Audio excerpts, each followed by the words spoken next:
everybody? Welcome to another installment of BrickWall Reviews. I'm Dave, and tonight I'm here going to talk to y'all real quick about this movie I just saw. What is that movie, you ask? Transformers: Rise of the Beast. Before I get into it, I want to remind you guys, go ahead, hit that like button down below. Subscribe to the channel if you're not already subscribed.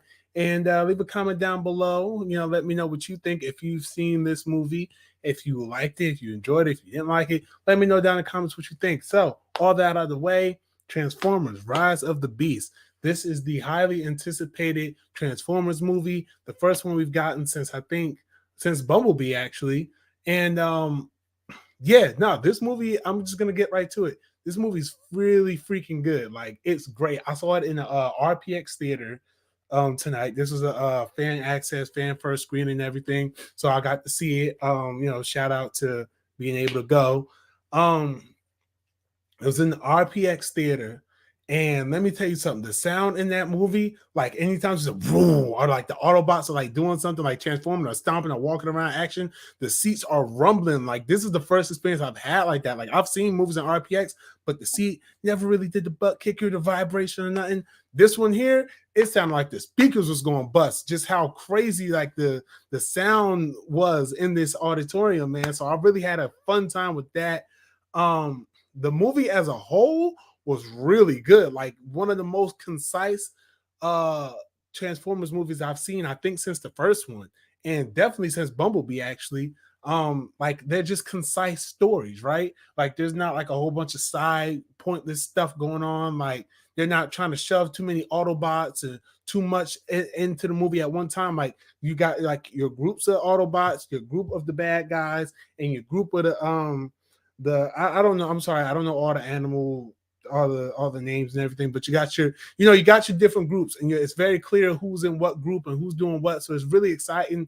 Not exciting, but it's really helpful to sit through a Transformers movie, and know exactly what's going on. Like, even the action sequences. I think I said this during my trailer reaction. The action sequences are like, you could tell, even in the trailer, you could tell that they were making sure to highlight what's going on in action so that you can actually see and tell what you're looking at. Like, if you're looking at a scene where there's like 5 robots fighting, you can see each robot fighting and you know what you're looking at. Like, it's incredible. The visual effects are really good for this Transformers movie, considering what we've had before.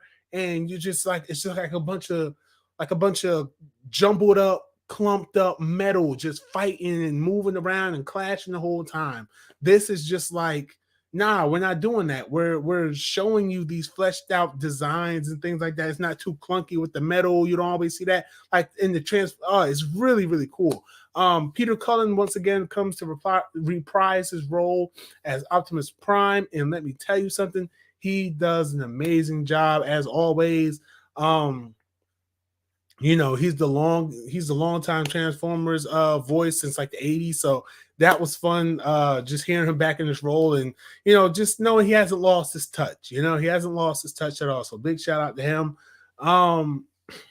Let's see. You had Ron Perlman voicing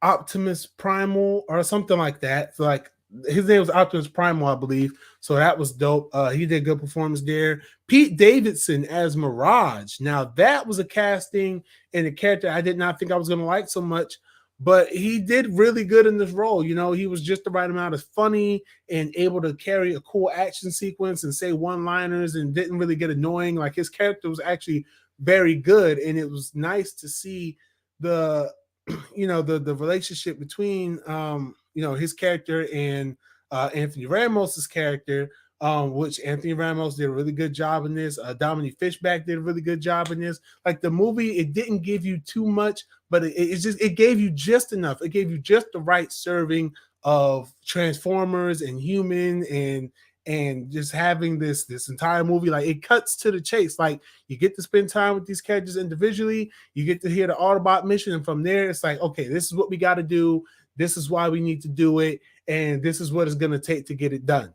And after that, like, you're caught up to speed. You're not confused about anything. The only thing you're confused about is lore, because there's certain pieces of Transformers lore that everybody doesn't know, and that this movie doesn't try to take the time into to try to dive into it and try to do these like really deep analysis of the lore, which is fine. It's perfectly fine. Like they give you the information that you need to know so that without trying to set up more information, they give you Unicron. You see, you were promised Unicron, you see Unicron. You were promised the Beastimals, you get the Beastimals. You were promised cool robot action sequences, you get cool robot action sequences. Yeah, it was really good. I really had a good time watching it. Um, I mean, my criticisms would be, they did a lot to try to really make you care about the human character, specifically Anthony Ramos's character, which I mean, cool and fine. We do need to find a way to feel connected to him and everything, but it kind of is just like, they didn't have to go so deep into it. Um, they did just enough with it, but I feel like maybe it could have, but then again, that goes into just how the movie flowed though. Like I don't have an issue with how the movie flowed. I don't have an issue with them concentrating on human characters for some time, and I don't have an issue with a lot of things. It was, and this is just like my first reactions coming out of the theater. Usually, I would wait like a day or two, kind of let my thoughts sink in, but I feel like with this, my thoughts are pretty clear. Like, I even got to talk about it on the ride home with my friend that went with me. I was just like, yeah, no, it was good. Like, that was really good. Now, I will say, and I'm not going to do spoilers. Y'all know I don't do the spoilers on these initial reviews. God knows when I'll ever get an actual spoiler review up and popping. But now, what I will say is that, and without spoiling it, they do a really, really cool setup at the end of this movie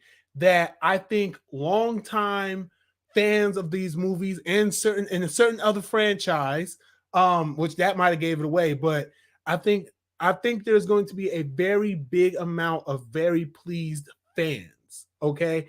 It was something that at first, when I had a feeling it was going to happen, I was kind of like, oh yeah, I'm kind of joking about it. But the closer it got to that moment, I was like, wait a minute, you not no no no no no no no no no no. This is too. It was for me. It was like it was too good to be true, which is why I didn't believe it and why I was ready to be let down. But when it was confirmed, when certain things were confirmed at the end of this movie, I was like, holy shit! So they cooking something over there at Paramount, and that's all I'm gonna say. If you ain't catch it by now, trust me, when you see the movie, and it's not like you don't gotta wait for a post-credit scene or a mid-credit scene for it. It happens at the end of the movie, so you don't gotta sit through credits or nothing like that.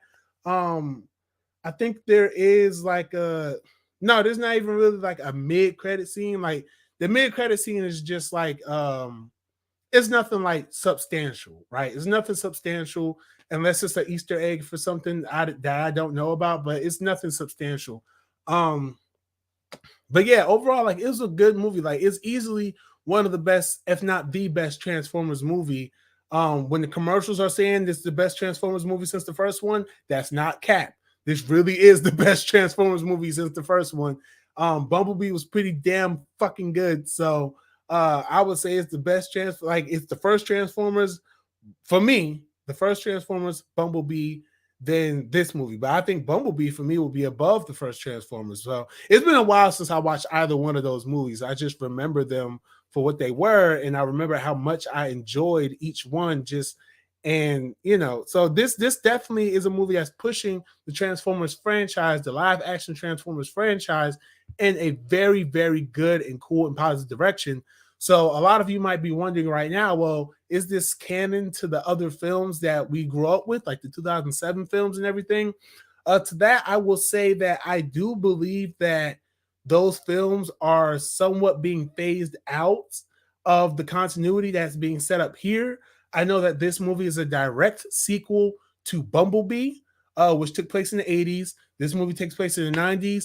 So it's really up in the air as to whether or not it really is up in the air as to whether or not these movies are going to consider the Michael Bay films of the 2007 and onward. It's really up in the air as to whether or not those are going to be considered canon. Me, like I said, I think that is being phased out. I think those movies are being phased out. I feel like they're gonna have like some loose connections there, but I don't think they're gonna directly reference like Sam Witwicky or whatever else happened in those movies. But that said, I can see it being able to connect. I think that it would really come down to whatever they decide to do next in the next Transformers movie. Because if they're going by decade, they did the first one in the 80s. The next one, this one right here, is set in the 90s. So it really would depend, like that next Transformers movie, whatever it's going to be, whatever it comes out. And I'm talking live action because I do know there's an animated one coming out, which is set to be a prequel. But again, don't know how that connects to anything either, or if it does connect to anything. But I'm excited to see that. We all know that's coming. But if you don't know, now you know. But this particular one, I think whenever the next mainline live action Transformers movie comes out, I think that will make it clear whether or not the 2007 films and on are considered canon. Because again, you going from 1994, this movie takes place in, and the next one takes place in 2007, are the first Transformers movie we ever got, live action wise, is set in 2007. So unless they had an adventure in 2000, what, but like I said, all that is TBD, big time. Y'all don't mind me. I'm looking at this real quick. Yeah, y'all don't mind me. But yeah, all that is like TBD. Yeah, I guess so. We'll see. But anyway, all that to say that this movie was good. This movie was really, really good. I enjoyed it. I had a great time watching it. I had some really hype moments. I will say they do the same thing in this movie they do in every movie when it comes to Bumblebee and Optimus Prime. And if you watched enough of these Transformers movies, you know what I'm talking about. You know exactly what I'm talking about. And Optimus Prime does the thing that he does at the end of every freaking Transformers movie, which is give a gigantic speech and then says, "Let them come. I am Optimus Prime. And this is a message to all of the Autobots in the world and the galaxy." And just keeps inviting them to Earth. It's like, Optimus, stop it.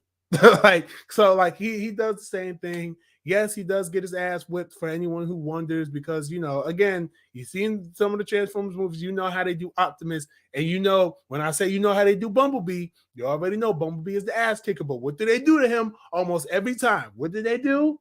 Yeah, leave it in the comments down below if you know what I'm talking about. But other than that, I mean, it's good. And I also want to show this off too, which is why I was like a tad bit late. But at the screening I went to, I got this cool patch here, cool collectible patch right here. This is the bad guy symbol again. I don't know, it's too many auto detecto whatever is right.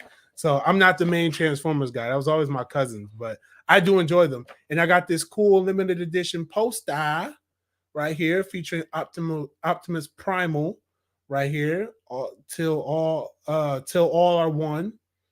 Right, that's what it says right there. It's a phrase that they say in the movie. So got that. So yeah, I mean, it was a cool experience. Yeah, I had a great time watching it. I did like it. Like I said, I saw it in RPX, which was a really cool way to see it.